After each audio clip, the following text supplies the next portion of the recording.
we're moving down the line because let's make sure we give proper credence and proper respect to the best regular season finale of all time, I think. Yeah. Like I don't think that's a stretch to say. This is the highest combined win total for a regular season matchup in NFL history. The 14-2 Vikings, the 14-2 Lions, number 1 seed in the NFC.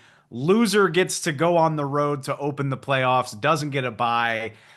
I love that there is at least one game with stakes of this caliber. It's like an appetizer for the playoffs. It's It's a great incredible. question. Is this the most significant, highest stakes regular season finale? Now, a lot of times it's a team can win and make the playoffs, and if they lose, they're out entirely, or the winner wins the True. division, but if they lose, they miss it. I remember, a terrible AFC South year where I think it was Jaguars versus Titans, a couple where like Charlie Whitehurst led the Titans to a win, and like Titans won with 9 wins, got into the playoffs on the final day of the season. Like that stuff happens. But I never, especially because they have the new realignment, I've never have encountered a game with as much stakes in the regular season as this one. Because, like you said, the winner we've seen, first seed, the bye, smoke a cigar during next week, watch the football. The loser has to go on the road the entire playoffs. The loser is the 5 seed. They're not the 2 seed. The loser is the 5 seed. And that loser might have to go beat the NFC South champion in their building the first week, and then right after that have to go face either the Rams in LA or the Eagles in Philly. Tall task, really tall task. And I think that's what makes this so fascinating. That's why I do think the stakes are higher here. Yeah, like you have the safety net of knowing you're in the playoffs. But to your point, we've seen some NFC East games too over the years where like an 8-7 Dallas team is playing Philly Yes. and the winner's out or the winner's in and the loser's out. But those were mediocre teams trying to win mediocre divisions. This is the best division probably in history. And like you said, like if you win, you're 2 home games away from the Super Bowl. That's And if it. you lose, you're doing this thing the hard way. And I think it's fair to say for both of these teams, this qualifies as a magical season. Like this will be a season that fans remember for generations. And the idea that one of these teams is Five going to have to seed. go on the road, the stakes feel impossibly high, even knowing that you do get a playoff game. And they're so evenly matched. They both swept the Packers, which I think is important. The Packers were like this third team in the conversation, and they both swept them. And then I did a breakdown today. Sam Darnold and Jared Goff are having the exact same statistical season, like literally the same numbers. Goff is better in every category, but then you can argue Darnold's got more air yards. A lot of Goff stuff is through screens. Like you could pick it apart and parcel it. Um, the edge defensively goes to the Vikings right now, but this game is Has being to. but Yeah. it's being played in Detroit, and the edge there goes to Detroit. That said, Detroit's undefeated on the road and has lost 2 games at home. So I don't know which way to pick it. It feels like it's a bigger playoff game than any of those wild card games, to be honest. The first game, I think the first edition of this game, I think is my game of the season, at least so Really, far. Yeah, I thought it Jake was Bates with the big kick at the end. such a phenomenal game. Minnesota roared back, but the Lions got the field goal late. I loved it. It was back and forth. I can't wait to see this one. From a narrative standpoint, 2 things I wanted to ask you, and we kind of Yeah. just touched on it. I'm already seeing it. I think we're going to see more of it.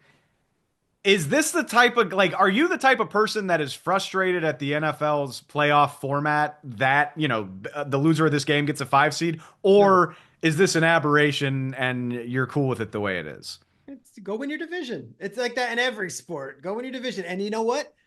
If things happen in the playoffs, they could always be reseeded based on who's left. And like that's how it shakes out. And usually the best team, advances. I've never heard of a team saying, you know, we would have won the Super Bowl, but the seeding wasn't in our favor. Like I think once you get in the dance and once you get like, there, that's how it goes. But do the Vikings fans have a complaint that, hey, what the heck? We got to go play in Tampa the first round, or we got to go in Atlanta or Lions, same point. Like, you guys know the rules going in. It is what it is. I actually, Kyle Brandt, my co host at Good Morning Football, and I were talking. Is it better now with the 1 seed being such a coveted thing because you get the home field and the bye? Or is it better when it used to be two buys, like the first two teams before the 7 teams, and it was just 6 teams? I like it better with just the 1 seed. I like that. I like the two buys because that's what I grew up with. Yeah, and that But divisional round was so special, right? yeah, Like the Saturday games, Sunday games, and now there's games wild card weekend, Saturday, Sunday, and Monday. I need to sit with that. I do. I mean, the fight for the one seed does feel so much more intense now that there's only one, but I don't know. I enjoyed the symmetry of like having two buys, two teams get to wait and see how wild card weekend plays out. But regardless, I love this. I love that there are stakes this Love high it. between two 14-win teams. And yeah, it sucks for the loser.